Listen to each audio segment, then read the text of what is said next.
I saw his smile. It wasn't the smile of a victor, but the smug grin of ownership. He stood on stage, taking credit for everything I had built over 18 months, every line of code, every fragile financial model. He called me our brilliant numbers cruncher, as if I were just a calculator in a dress. My blood didn't boil. Instead, a cold, sharp resolve settled deep in my bones. He wanted a game of power. Fine. I would teach him what real power felt like. My name is Sarah Vance, and I stood in the wings of the grand ballroom at Crescent Tower, watching my future burn. On stage, bathed in a spotlight that felt like an accusation, was my fiancé, Marcus Thorne. He was presenting Project Titan, the culmination of 2 years of my life, of sleepless nights and relentless work that had pushed the boundaries of financial modeling. Ethereum Solutions was celebrating a revolution, and I was its ghostwriter. The CEO, a man who had never once looked me in the eye for more than 2 seconds, was clapping Marcus on the back. The board members were nodding, their faces alight with the promise of 9-figure profits. Marcus, handsome and impossibly charming in his custom suit, soaked it all in. Then he gestured vaguely toward my direction. "And of course," he said, his voice booming through the sound system. I couldn't have managed the technical side without the tireless efforts of my fiancé. Sarah, she's our dedicated technical support, a real genius with the numbers. Dedicated technical support. The words hung in the air, stripping me of my title, my expertise, my identity as a strategic analyst. He had reduced 2 years of architectural design, of building a predictive engine so complex it was practically alive, to the role of a helper. The applause was deafening, but all I could hear was the click of a lock on a cage he had been building around me for months.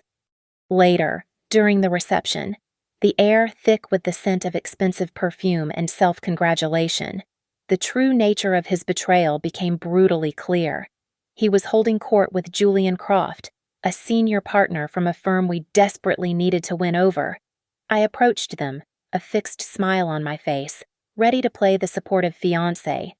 "Sarah, there you are," Marcus said, draping an arm around me. It felt heavy, proprietary. Julian was just asking about the strategic framework of Titan. He looked at Croft, his expression one of paternal indulgence. "Sarah handled all the foundational calculations, of course. She's brilliant at it. But to be a partner, you need a certain kind of strategic vision. You need to see the whole chessboard, not just the individual pieces." He smiled down at me, a public pat on the head. In that moment, I saw the entire con. He had never intended for me to be his partner, in business or in life. He had kept me siloed, fed me just enough praise to keep me working, all while positioning himself to take sole ownership of our shared creation. My mind flashed back to all the late-night meetings I was excluded from. The strategy sessions he claimed were just high-level politics, nothing you need to worry about. It had all been a calculated, deliberate erasure of my contribution. I excused myself.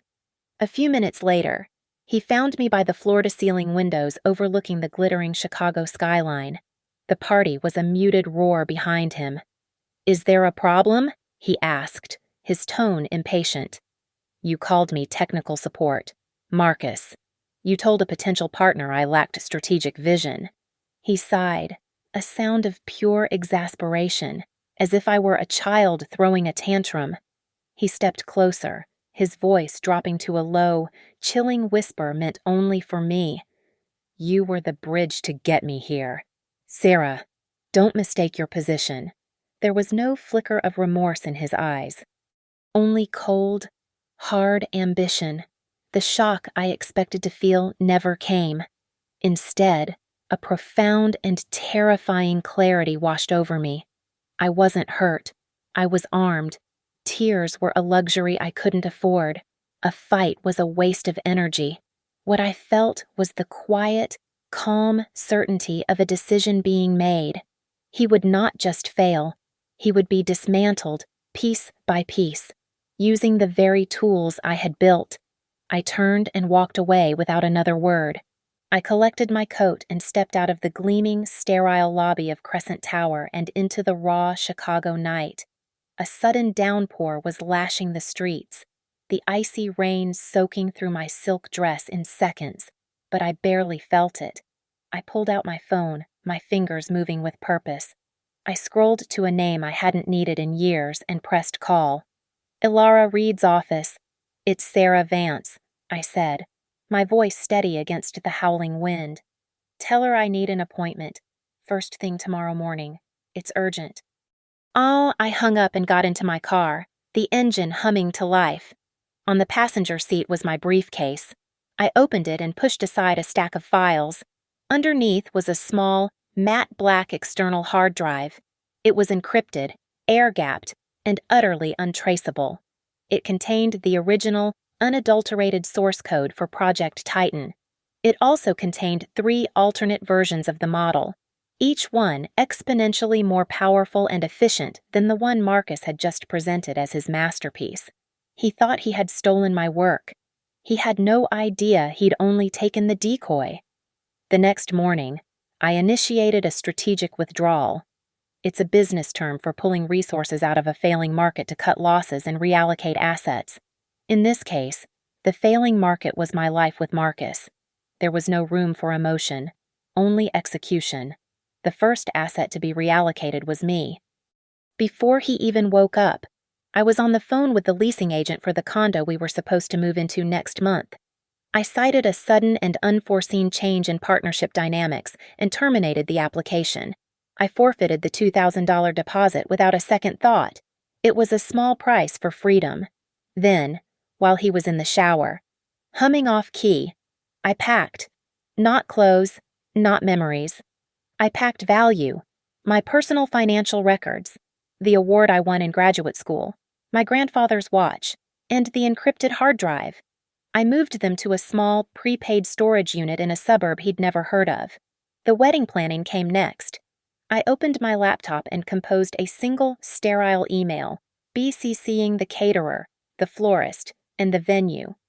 Due to a necessary recalibration of personal priorities, I wrote, "All planning for the Vance Thorne wedding is on hold indefinitely.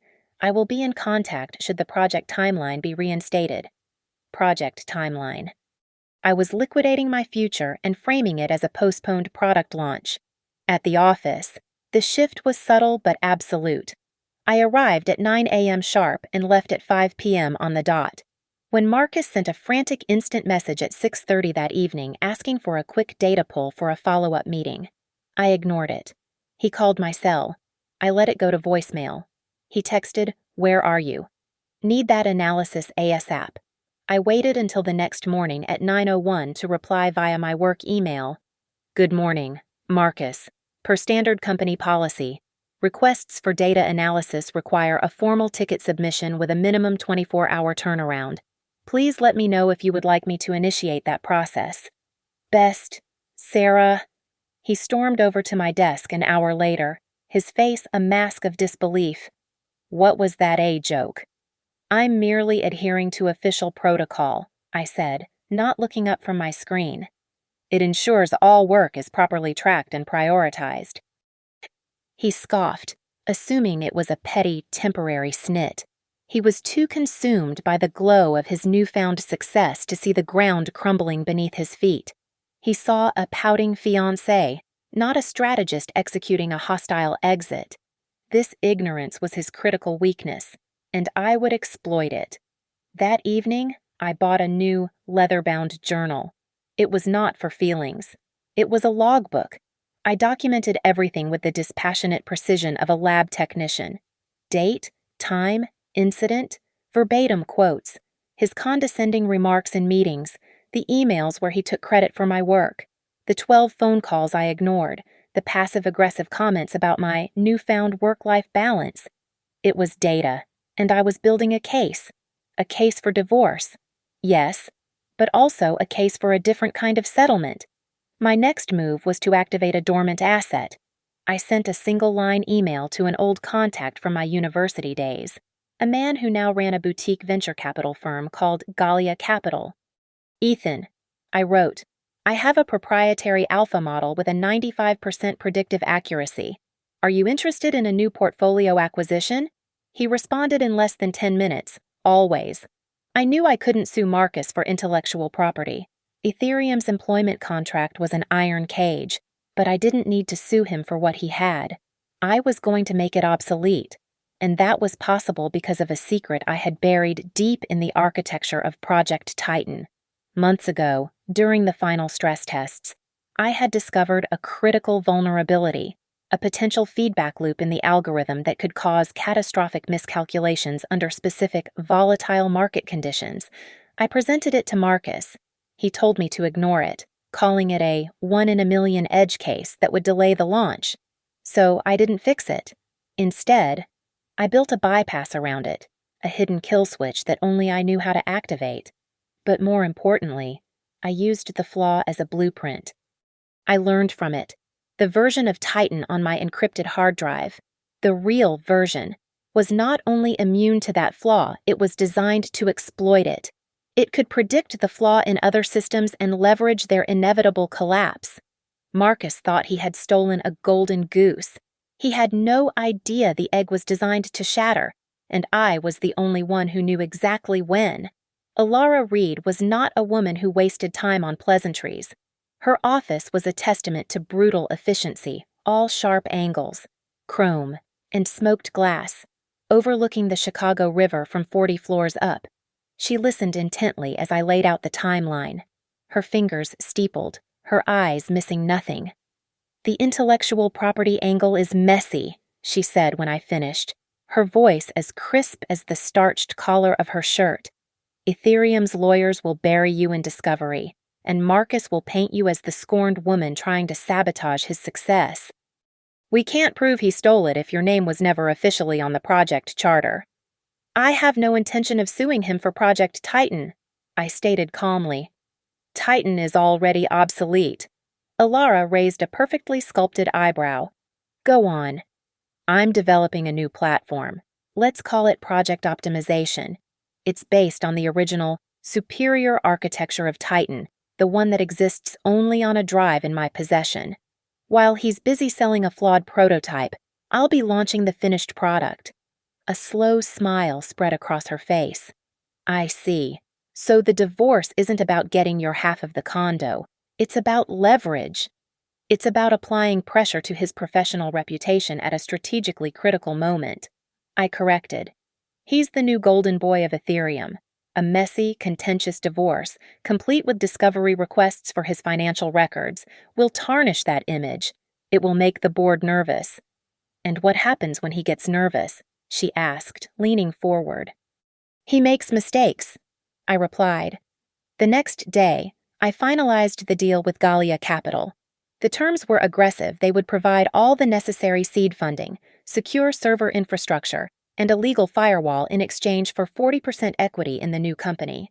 It was a steep price, but it bought me speed and secrecy, 2 assets more valuable than cash. With the capital secured, I established our base of operations. It was an anonymous rented office space in a bland corporate park 20 miles outside the city. There was no sign on the door, and the network was a closed loop, completely isolated from the public internet. My team was small, just 2 freelance developers I had worked with before, both brilliant coders I had personally mentored and helped land lucrative contracts in the past. They trusted me without question and worked for a combination of cash and a generous slice of future profits. We weren't just a startup, we were a Black Ops team. We worked with a singular, relentless focus. While Marcus was giving interviews and accepting awards, we were gutting his prized project. We rebuilt the core algorithm, integrating the very failsafe I had designed to bypass the flaw, turning it into the central processing unit. Project Optimization wasn't just a better version of Titan, it was a predator designed to hunt it. It was during this intense period that I found another weapon. I was methodically disentangling my finances from his, a tedious but necessary process. I noticed an odd charge on a joint account, a payment to a corporate credit card. His corporate card. A little digging revealed it was no accident. In the weeks since the Titan launch, Marcus had become sloppy, drunk on his success. He had started using his Ethereum card for personal expenses, a $3,000 suit from Savile Row, courtside tickets to a Bulls game, a ridiculously expensive watch I knew was meant to impress Julian Croft. It was a pattern of small-scale embezzlement, a vulnerability in his financial armor. I took screenshots, documented every transaction, and added it to my logbook. He must have started to feel my absence, the operational void I had left behind. My phone buzzed incessantly with texts, first demanding, then confused, and finally, almost pleading. One night, a message came through that simply said, "Sarah, what is this? Why won't you answer me? I thought we were a team." I looked at the message for a long moment, feeling nothing but the cold, satisfying click of a chess piece moving into place. I typed a single sentence and hit send. "I am adhering to the priorities you set." It took less than a week for the facade to crack. Marcus was a fantastic salesman, a charismatic frontman, but he was a man who only knew how to read the cover of the book, not the intricate text inside. And I had written the book. The first sign was an email I was CC'd on, a gentle reminder from the head of implementation regarding missing data parameters for the Project Falcon integration. It was a simple query I could have answered in my sleep. It took Marcus 2 days to respond, and his answer was wrong, triggering a polite but firm correction from the client's technical lead. Then the calls started. My phone, which I kept on my desk, began its frantic dance. Marcus Thorne, Marcus Thorne, Marcus Thorne. He called 12 times in one day. I watched the screen light up, each incoming call a tiny flare of his mounting panic. He was discovering all the small fires I used to put out before he even smelled the smoke. After the 10th missed call, I sent him a single professional email. "Marcus, my current project load does not allow for ad hoc interruptions. Please follow protocol and schedule a meeting if you require assistance." His desperation wasn't just professional, it was personal. I had been the managing partner of his entire life. 2 weeks into my strategic withdrawal, I saw him waiting for the elevator. His suit, usually tailored to perfection, looked slept in.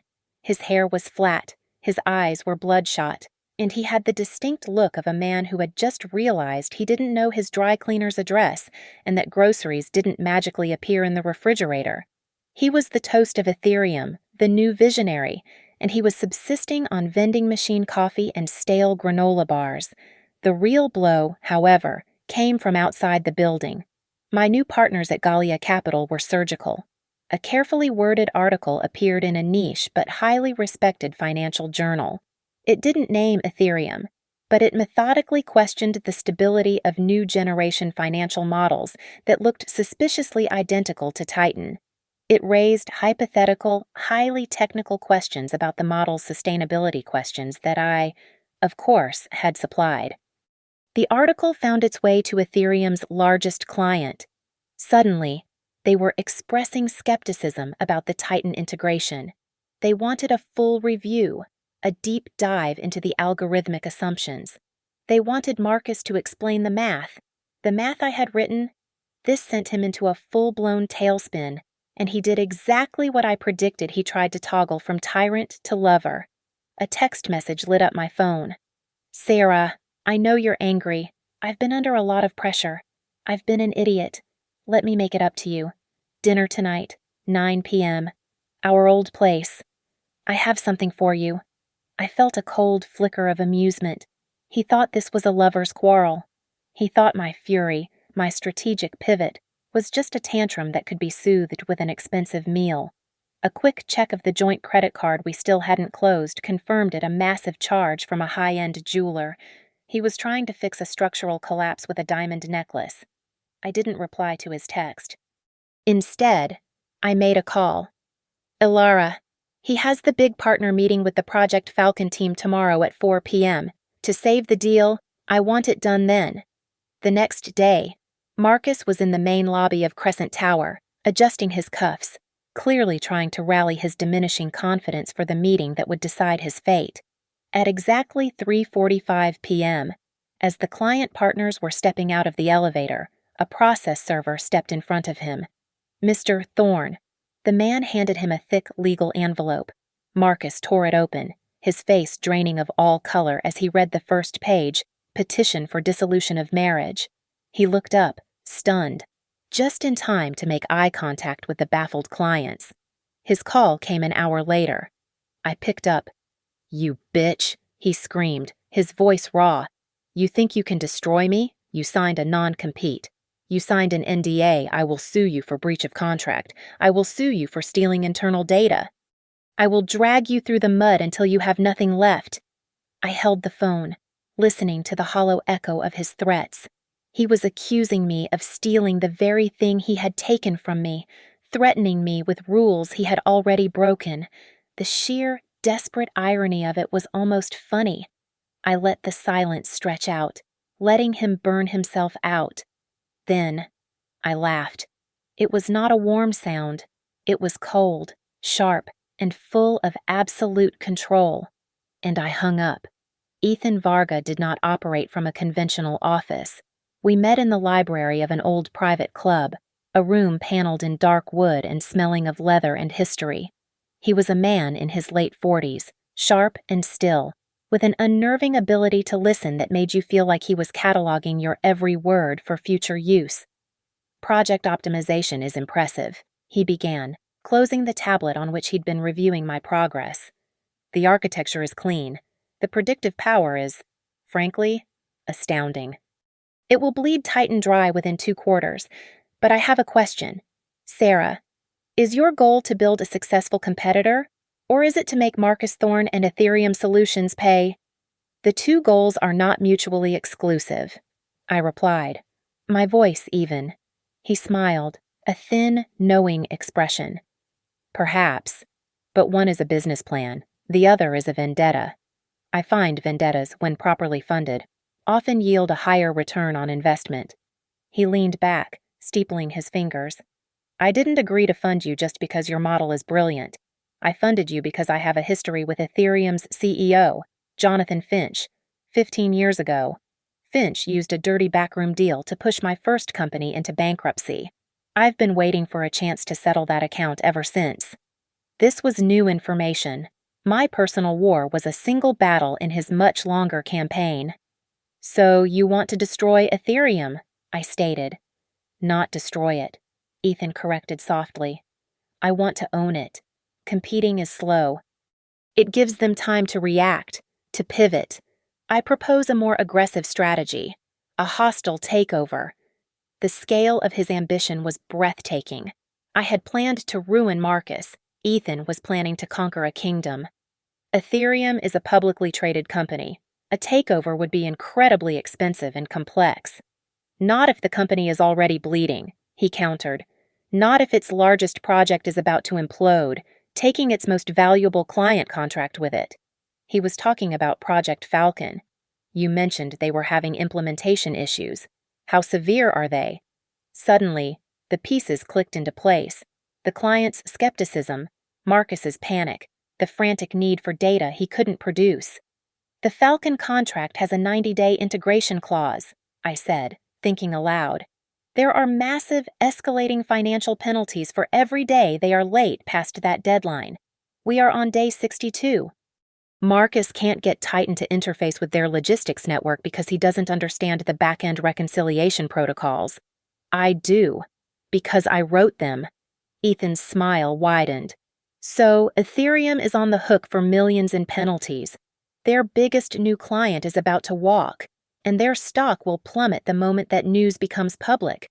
That sounds like a company ripe for acquisition." He then revealed the final piece.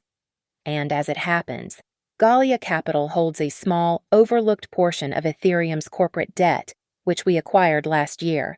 It comes with certain covenants. If they default on a major contract like Project Falcon, those covenants are triggered, giving us significant leverage." My objective recalibrated instantly. The mission was no longer about launching a competing product. It was about orchestrating a corporate decapitation. That night, I moved on 2 fronts. First, I compiled the evidence of Marcus's personal expenditures on the Ethereum corporate card into a neat, detailed file. I sent it to Alara Reed with a simple note: "Add this to discovery. Let's subpoena his expense reports. His petty theft was about to become a legal battering ram against his credibility. Second, I turned my attention to Ethereum's board. I knew from my time there that one of the senior board members, a man named Garrett Lowell, privately despised Marcus. He saw him as a slick salesman, not a true strategist, and had been a vocal opponent of the project's initial budget. Using an encrypted email service, I sent a one-sentence, anonymous message to a private address I knew he used. Ask Marcus to explain the algorithmic stress test simulations for Titan under high volatility market conditions, specifically the ones conducted in the fourth quarter of last year. There were no such simulations, because when I had recommended them, Marcus had dismissed the idea as a waste of time. I hadn't just set a trap. I had sent the inspector to the exact spot where I had buried the body. The Global Strategic Finance Conference in Manhattan was Marcus's stage, his last chance to quell the growing rumors about Titan's instability. Ethereum had sent him to Project Strength to dazzle investors with the charisma that had gotten him this far. He was the keynote speaker on day 2, the main event. I was in the audience, 5 rows back, an anonymous face in a sea of dark suits. My conference badge read, Sarah Vance, CEO, Viridian Dynamics, the official name of my shell company. I was not there to hide. I was there to hunt. Marcus was brilliant. I had to give him that. He spoke in sweeping, powerful statements about innovation and market disruption. He used all the right buzzwords. He showed slides with impressive upward-trending graphs that were long on visual appeal and short on verifiable data. The audience, for the most part, was eating it up. Then came the question and answer session. A man in the 3rd row stood up, a well-known analyst from a major firm. Ethan had made sure he got the first question. Mr. Thorne, a fascinating presentation. The analyst began. Could you elaborate on the core algorithmic assumptions regarding negative feedback loops? Specifically, how does Titan's architecture prevent cascading failures in a high-volatility, algorithm-driven sell-off, like the flash crash we saw 2 years ago? The question hung in the air. A surgical strike. It was my question. A flicker of panic crossed Marcus's eyes before he masked it with a confident smile. An excellent, highly technical question, he began, stalling. Our architecture is built on a foundation of robust, multi-layered risk mitigation. We leverage a synergistic approach to data validation that ensures. He was drowning in jargon. He didn't have the answer. The analyst pressed him. With respect, Mr. Thorne, could you be more specific? Are we talking about a circuit breaker? A dynamic recalibration of asset weighting? What is the actual mechanism? Silence. The confidence drained from Marcus's face, replaced by a deer-in-the-headlights stare. He looked out at the crowd, searching for a lifeline. His eyes met mine, and for a second, he looked utterly lost. That was my cue. I stood up. A cameraman, sensing a shift in the room's energy, turned his lens toward me. I was handed a microphone. Perhaps I can offer a perspective on that, I said, my voice clear and steady, amplified throughout the cavernous hall. My name is Sarah Vance, CEO of Viridian Dynamics. The challenge of cascading failures in predictive models isn't a bug to be patched. It's a fundamental architectural problem. I didn't look at Marcus. I addressed the analyst, the audience, the industry.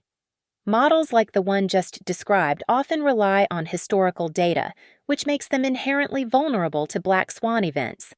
Our solution, which we call project optimization, doesn't just react to volatility. It anticipates the echo. It's designed around a preemptive core that identifies the preconditions for systemic risk and reallocates assets before the feedback loop even begins. It's not a shield. It's a nervous system. I laid out the core concepts in 90 seconds, providing the exact technical detail Marcus could not. I answered the analyst's question with a depth that left no doubt about my expertise.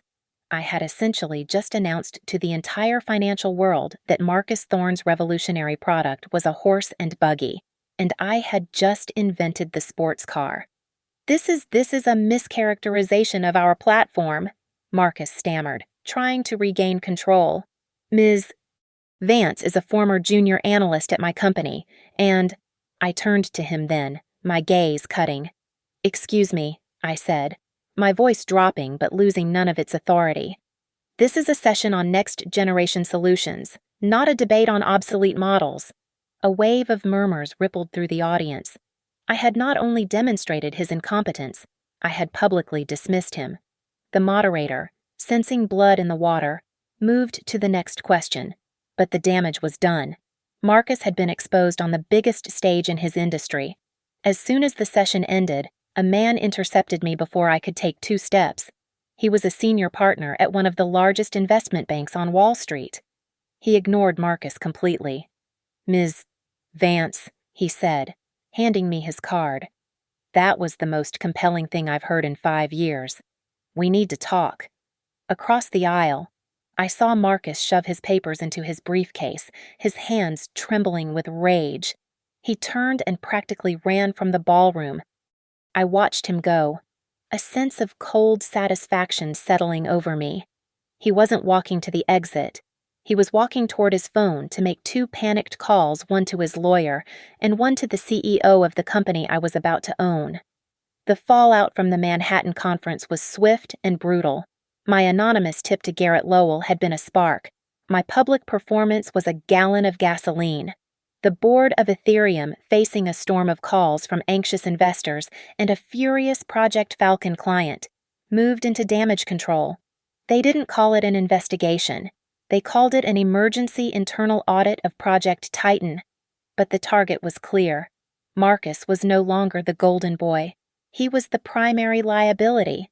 While Ethereum's internal auditors began tearing through Marcus's work, Ilara Reed opened a second front.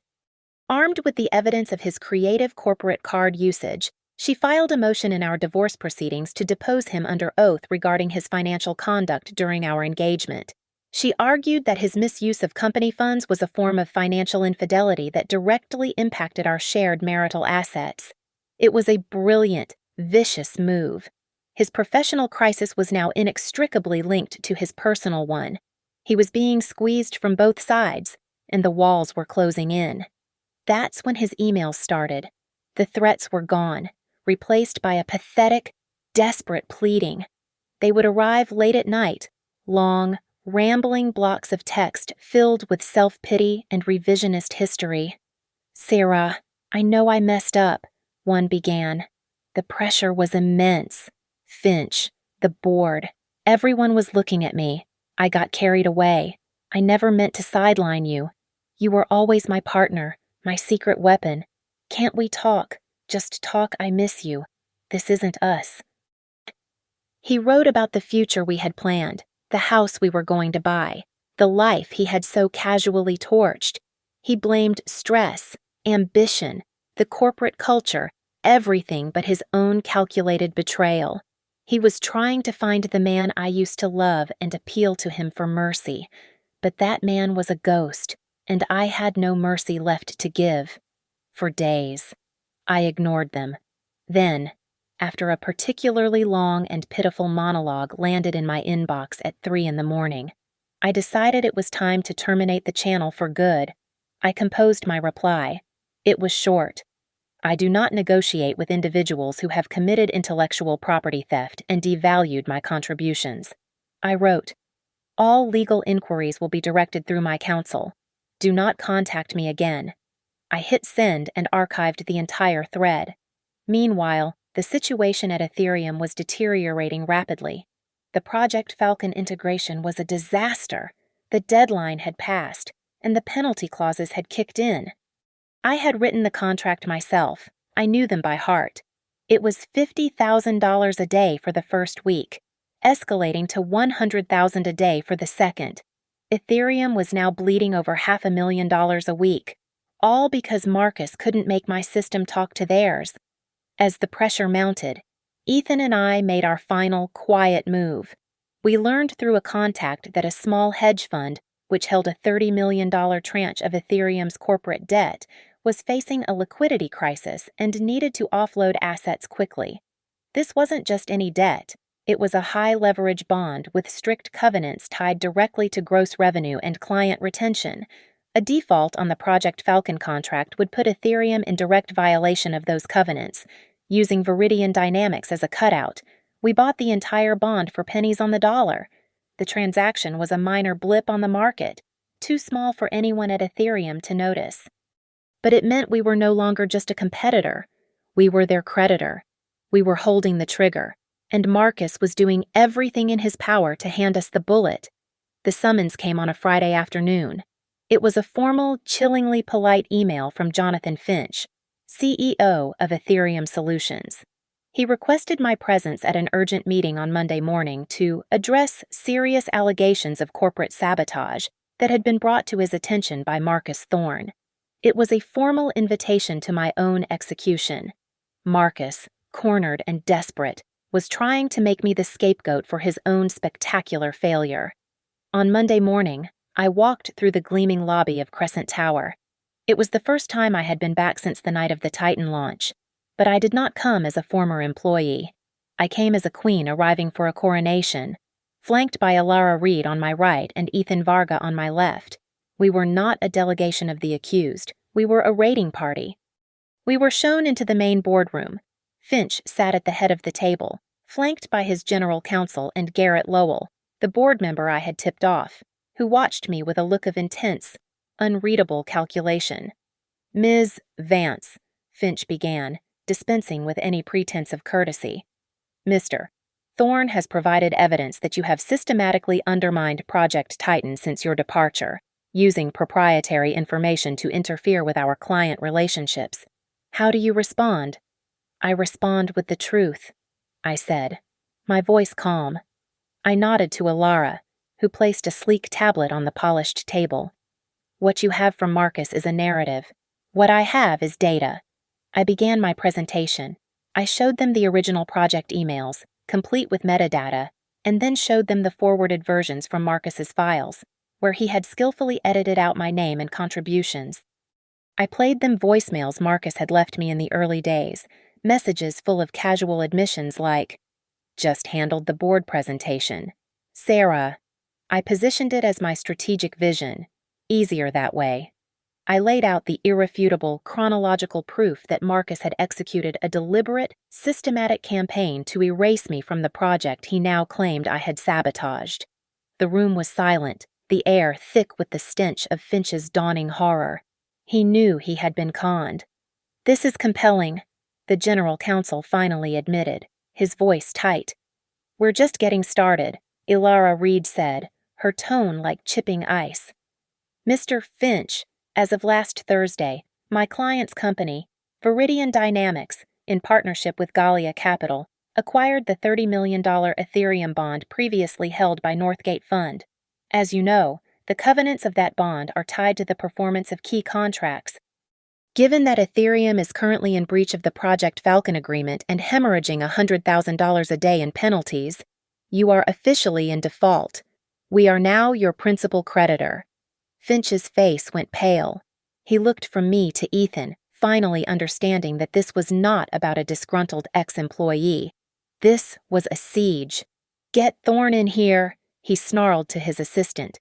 Marcus walked in a few moments later, a smug, confident look on his face.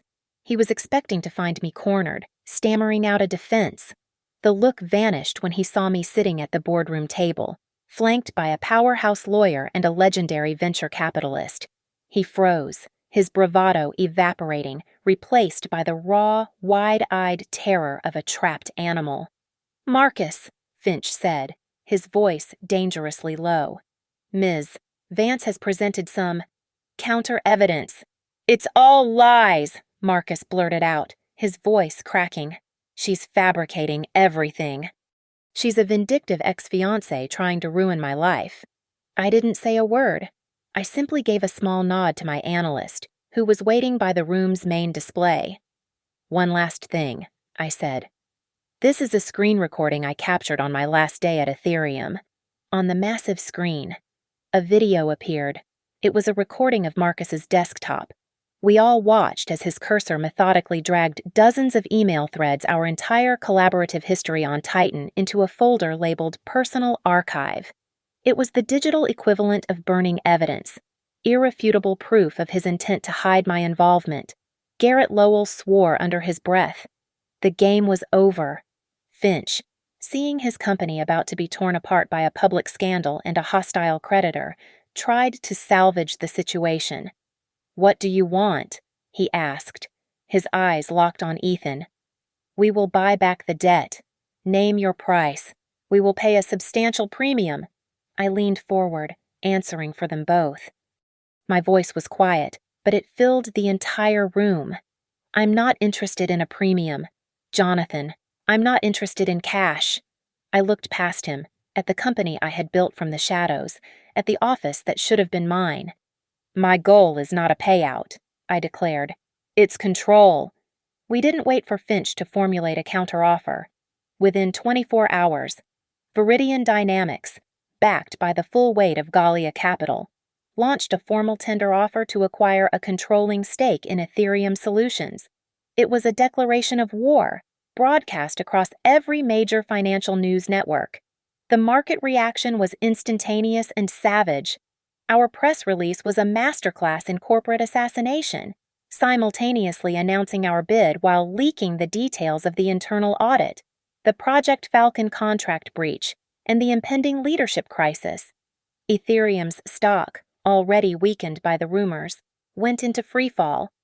It lost 15% of its value by noon, hemorrhaging hundreds of millions of dollars in market capitalization. Inside Crescent Tower, it was chaos. Marcus, in a desperate bid to save himself, tried to rally the board members still loyal to him. He initiated a classic poison pill defense, attempting to pass an emergency resolution that would flood the market with new shares if our takeover bid reached a certain threshold, diluting our position and making the acquisition prohibitively expensive. He was playing checkers on a chessboard I had designed. I knew the corporate bylaws better than he did because I had used them to structure the financing for a deal 2 years prior. I pointed Ethan to an obscure covenant in the company charter, a clause I myself had drafted that prohibited any material change to the share structure while the company was in default with a primary creditor. As their primary creditor, we had the right to veto his poison pill. Ethan's lawyers filed the injunction. Marcus's last line of defense crumbled before it was even built. As the corporate battle raged, the personal one concluded with a quiet, devastating finality. Ilara Reed served Marcus's legal team with the final divorce settlement proposal, bolstered by the irrefutable proof of financial misconduct and what she legally termed a pattern of calculated emotional and professional abuse. Our position was absolute. He would lose any claim to our shared assets, be responsible for his own significant legal fees, and walk away with nothing but the expensive suits he'd bought with a corporate card. He was being liquidated on all fronts. That afternoon, I met with Jonathan Finch alone, at his request, in a neutral location, a sterile conference room at an airport hotel. He looked 10 years older than he had on Monday. "You've backed me into a corner, Sarah," he said, his voice heavy with defeat. "You cornered yourself when you put your faith in a charismatic fraud instead of a competent strategist," I replied, my voice devoid of sympathy. "I'm here to offer you a choice. Your board can accept our tender offer, which I assure you is more than generous given the circumstances. It will mean a quiet, orderly transition. I will salvage the Project Falcon contract, stabilize the company, and your shareholders will retain some value." "And the alternative?" he asked. "The alternative is that you refuse," I said, leaning forward. "And I will instruct my lawyers to call in our debt. We will force you into bankruptcy. Project Falcon will sue you for breach of contract, and other clients will follow. Your company's collapse will be a very public, very bloody spectacle. And Marcus Thorne's fraudulent conduct, which happened under your watch, will be the subject of regulatory investigations for years to come.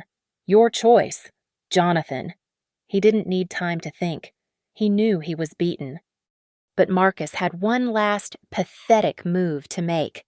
Later that night, I received an automated security alert on my personal laptop. The source IP address was scrambled, but the digital signature was sloppy. It was Marcus. In a final act of suicidal desperation, he was attempting to brute force his way through Ethereum's old network, trying to find and destroy the offshore servers where he assumed I was housing project optimization. He had no idea I'd migrated the real project weeks ago. What he was attacking was a decoy, a ghost server I had left behind. And as his useless attack continued, he unknowingly tripped a series of digital tripwires I had set before I resigned silent alarms that not only blocked his access but also meticulously logged his every keystroke, documenting his illegal intrusion attempt with perfect prosecutable clarity. He was no longer just a failed executive, he was now a felon, and he was creating the evidence that would bury him.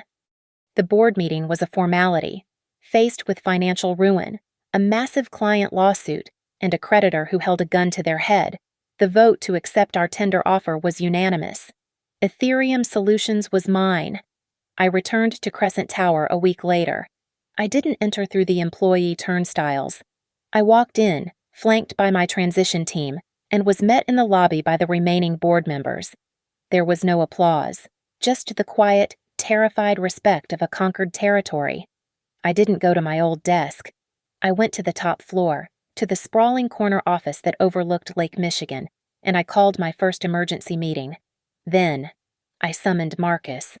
He was brought to the office he had so proudly inhabited for less than 2 months. When he walked in, I was already seated behind the massive mahogany desk, his nameplate already replaced with mine. He looked small, hollowed out. The fight was gone, leaving only a gray, defeated shell. "Sarah," he started, his voice a dry rasp. "You'll address me as Ms. Vance," I said, my voice quiet. I pushed a thin folder across the desk. "This is your severance agreement. It is non-negotiable." He opened it, his face, already pale, turned ashen. "This is nothing. A single month's pay. No bonus. No stock options." "You're fortunate to be getting anything at all," I said. "You'll also note the non-disclosure and non-disparagement agreement. It is comprehensive, and it is ironclad." He looked up, a flicker of his old arrogance sparking in his eyes. "You can't do this. I built Project Titan. I'm the face of this company. The investors. You." I interrupted, my voice cutting through his.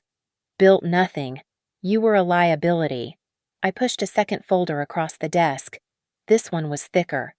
"This is a detailed analysis, prepared by my new team, of the damage your strategic vision did to Titan.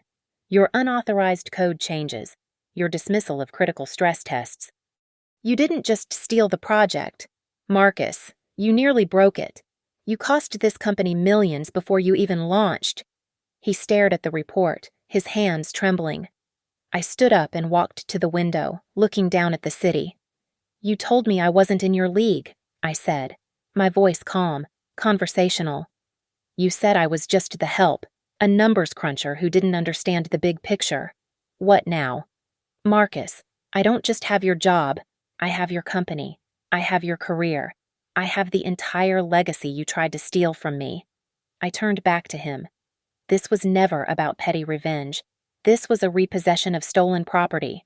He shook his head, speechless.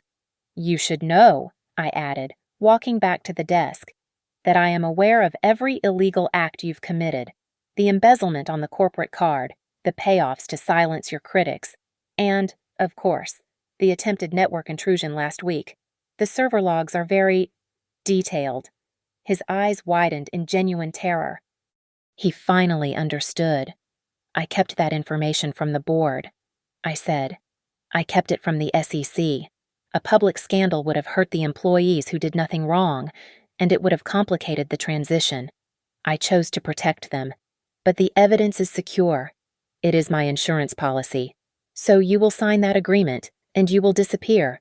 If I ever hear your name in a financial paper again, if you so much as imply any wrongdoing on my part, I will release those logs. Am I clear?" He picked up the pen with a shaking hand. He didn't say another word. He just signed his name. his signature a frantic, illegible scrawl. He was completely, utterly broken, not by a rival, but by the person he had underestimated the most. He left the room. I stood in the silence for a long moment, feeling not a rush of triumph, but the profound, quiet relief of a heavy weight being lifted. The war was over.